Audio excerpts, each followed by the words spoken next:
Hello, it's Anitra. Let's get this thing positioned well. Sitting in my daughter's room. I had a couple of whirlwind days the last couple of days. Did my annual meeting with a radiation oncologist, and he feels everything. He feels the scar lines, he feels my lymph nodes. He gives me the only physical check that anybody gives, and I appreciate that so much. I haven't felt anything on my scar lines, which is great. I've been experiencing some hip pain over the last some number of months. A part of that I attribute to running, which has been something that's brought me a lot of joy. I think it's sort of an inflammation or something that has occurred there. So my primary care ordered a hip pelvic x-ray for me, and that came back nothing suspicious. Well, when I went to the radiation oncologist, he said, just so you know, that does not rule out the possibility of cancer. He did his physical exam, and he noted what he's calling subtle fullness, quote unquote, in the axilla, the armpit on this side. And of course, that's a little bit troubling. It's so interesting because I go to the lymphedema specialist. She said that it could just be lymphedema. Just the day before going to him, I was just kind of going like this myself and feeling like, does this feel symmetrical? Do I feel, does everything feel the same? And I was noting to my partner that like it didn't feel the same. This left side, it's a little hard to tell, but it just didn't feel quite the same. And so then the doctor the very next day said this very same thing I did. So he wants to see me in 5 or 6 months. He wants to do a chest CT.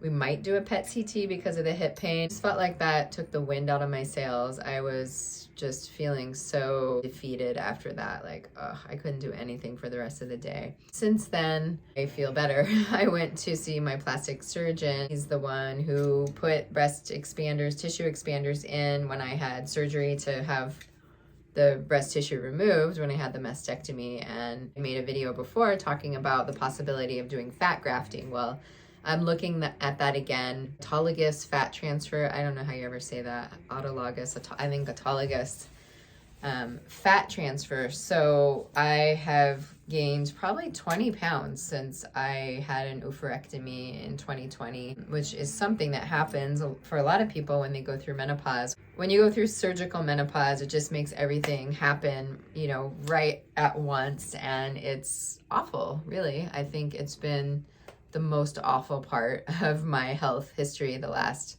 6 or 7 years has been dealing with the oophorectomy and all the things that go along with that, which I talk about all the time. Weight gain has not been great for me. I mean, who is that great for? But I was on the fence, and then I decided not to do it. I've been working out and lifting weights because I also have osteoporosis, and what they found on the pelvic x-ray was some sclerosis and some mild degeneration. So mild sclerosis, mild degeneration, that's what they found. I have been working out, and what I've learned is that working out almost doesn't matter. It's not that it doesn't matter, but it's not a way for me to lose weight anymore the way that it used to be. I used to just be able to go to Pilates, I could go to yoga, and I could lose weight and I could do those kinds of things. Well, it doesn't work for me anymore. So I met with the plastic surgeon. He said they can fat graft, so suck out the fat from my abdomen. I don't know that I would want them to take it from anywhere else and deposit some into my chest wall, which one of the benefits that I read was that it could help soften the tissue. And it's just so tight in here. It's so tight, and it's uncomfortable. I have various spasms and things that happen, and I don't know if it would help with that, but it would help soften the tissue. It would give me a little more symmetry, just between my body, just the shape of my body, because it is so concave. They also, I've talked about, these things here that I don't like, so he could like lipo that and help with depositing the fat in the chest wall area as well. So closer to being a yes than I was a year ago when I was thinking about it. Some of the big considerations are the healing time. Like, it's definitely going to be 6 weeks to heal. I also give myself the subcutaneous injections like in my belly fat area. So I'd need to figure out, our cute kitty. I love that little guy. Hi, Puff. I'd have to figure out where to give myself the injections. You have to wear that tight thing, the Spanx tight binder type thing for 6 weeks. So where I live, it gets like painfully hot in the summer. So I would want to align that with winter or fall at least. And then we're also talking about doing a trip either like next spring or summer to Ireland. And I really would like to be all the way healed by then. So it's just crazy though, because in 2020, in that whole time period, I was diagnosed in October 2017. I had surgery. I had mastectomy surgery Thanksgiving Day of 2018. And then 2020, I had 2 surgeries during COVID, which was absolutely horrible during COVID, especially. And then, like, it's literally taken me, it's now 4 years, basically. I had 7 surgeries or 8 surgeries in a year and a half period. And I was like, I am so done. I am so done. I got the port out. I got the expanders out. I had my ovaries out. I was just like, I'm not doing surgery for any reason. I'm so done. Well, now I do feel like I'm to a point where I've healed. I feel pretty good. I ran a 10K on Thanksgiving Day, which I never thought I could do. I mean, I nearly came in last place, but I did it. I feel pretty good. I feel actually great. The fact that I'm even entertaining something like this is kind of a surprise. My partner is just like, will support me in whatever I want. He loves my body, which I feel so lucky about because I have a hard time loving my own body. It's not the body that I've had. I guess we get to a point where we don't have the body we used to have, but it's compounded by the fact that I've gained 20 pounds and I have no breasts. So it's like, I'm comfortable with not having breasts. I kind of like it, actually. It's just there's a few, these kind of like distortions that I don't appreciate. So the fact that I have the option to make a change I feel really fortunate for that. And like the plastic surgeon said yesterday, I could try it. I could see how it goes. If I want to do more, I can do more. And if I decide I'm not happy with it, then then that's that. So my biggest considerations are, I think I would ask to get the chest CT or the PET CT earlier, maybe in the next few months. I feel way less concerned that there's something going on in my left axilla.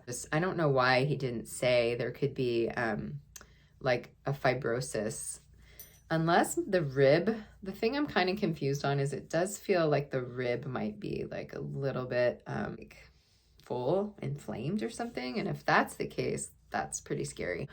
I could either do the chest CT or the PET CT and find out pretty quickly, what's going on there. Although I just confirmed with him, one of the downsides of that type of diagnostic imaging is that any kind of cancerous activity or tumor needs to be it has to be 10 millimeters or greater. So anything smaller than 10 millimeters will not show up on that type of imaging. I thought it was 7 millimeters, but he corrected me to 10.